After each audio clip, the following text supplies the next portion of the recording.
ताज hospital Ranchi पहला hospital है झारखंड का जिसने NABH इन इमरजेंसी मेडिसिन का सर्टिफिकेशन प्राप्त किया है। NABH अपने आप में एक QCI के तहत एक्रेडिटेशन बॉडी है जो सिर्फ हॉस्पिटल्स के स्टैंडर्डाइजेशन, उनकी सर्विसेज का मापदंड करके एक एक्रेडिटेशन प्रोवाइड करती है, जिससे आपके हॉस्पिटल की एक पोजीशनिंग आप कर पाते हो based on the level of services that you provide. Basically अगर आप इसको आम भाषा में समझना चाहते हैं तो जैसे 5 स्टार होटल्स को स्टार रेटिंग दी जाती है, उसी तरह से हॉस्पिटल्स के लिए NABH एक तरह का स्टार रेटिंग है।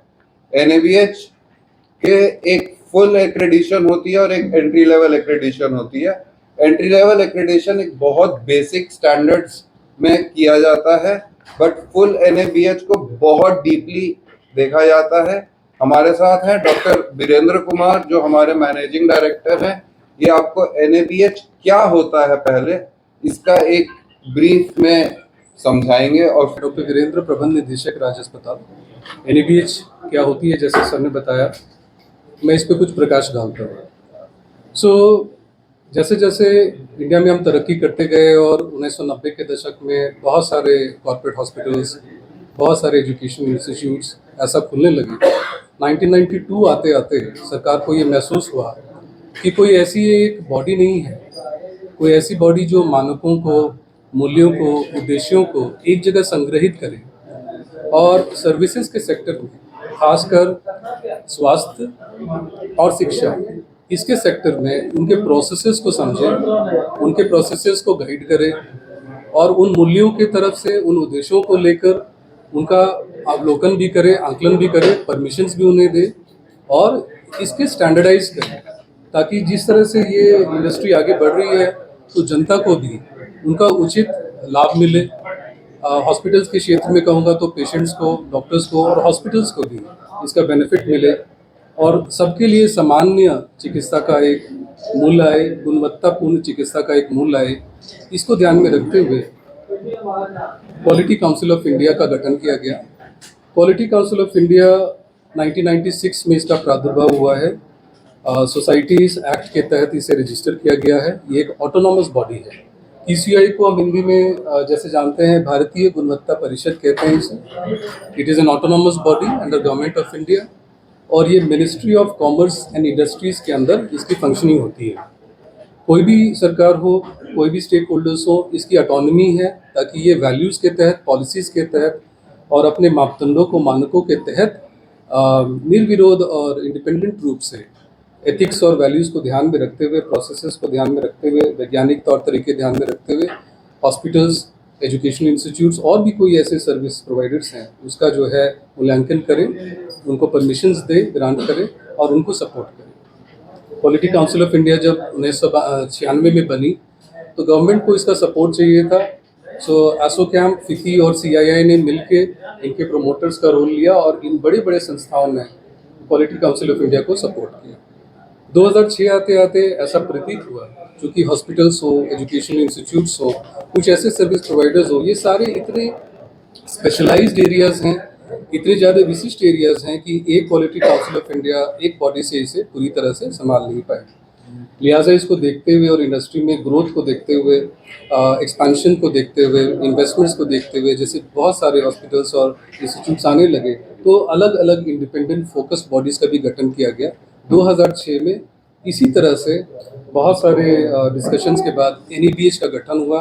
NABH को हम इसका full form national accreditation board for hospitals and health care के नाम से जानते हैं। आम भाषा में हम इसे हर एक दिन NABH के रूप में रेफर करते हैं।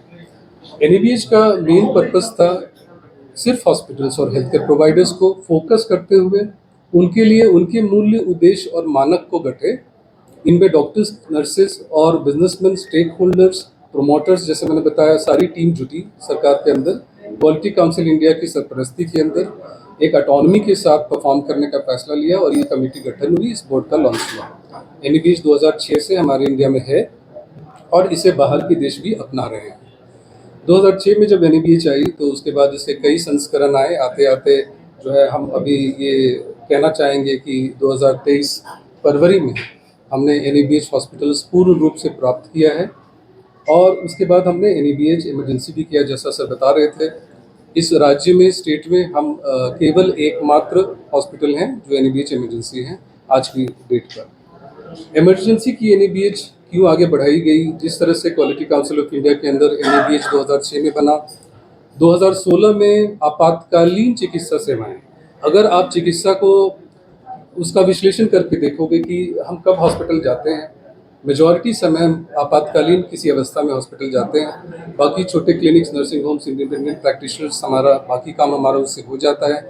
आज के समय पे अपनी जागरूकता भी बहुत ज़्यादा है, self medication, over the counter drugs भी अवेलेबल हैं, ऑनलाइन बहुत सारी चीज़ें हुई हैं।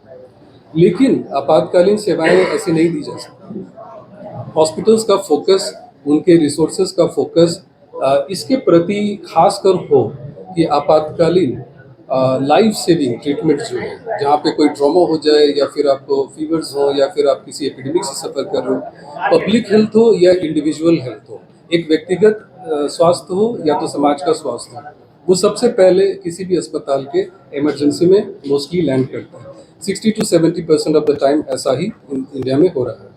लिहाजा ये सोचा गया कि इमरजेंसी सेवाओं को उनके अपने इंडिपेंडेंट मानक होने चाहिए, उनके मूल्य होने चाहिए और उनके इंडिपेंडेंस, उनकी गवर्नेंस, उनकी एम्पावरमेंट होनी चाहिए हॉस्पिटल्स में, ताकि वो एक इंडिपेंडेंट तरीके से अपने डिपार्टमेंट्स को चला सकें और उसके बाद पेशेंट्स की भी उसमें एक इक्विटेबल, सामान्य, मैं कहूँगा समतुल्य रूप से कोई भी पेशेंट आपके पास आए, अगर आपके प्रोसेसेस, आपके मानक अगर एक यूनिवर्सल मानक है तो आप उसी प्रकार से हर एक पेशेंट की सेवा कर पाओगे, उसे ट्रीट कर पाओगे। इसको ध्यान में रखते हुए NABH इमरजेंसी यानी आपातकालीन मेडिसिन सर्विसेज के लिए NABH इमरजेंसी की बोर्ड का भी गठन हुआ।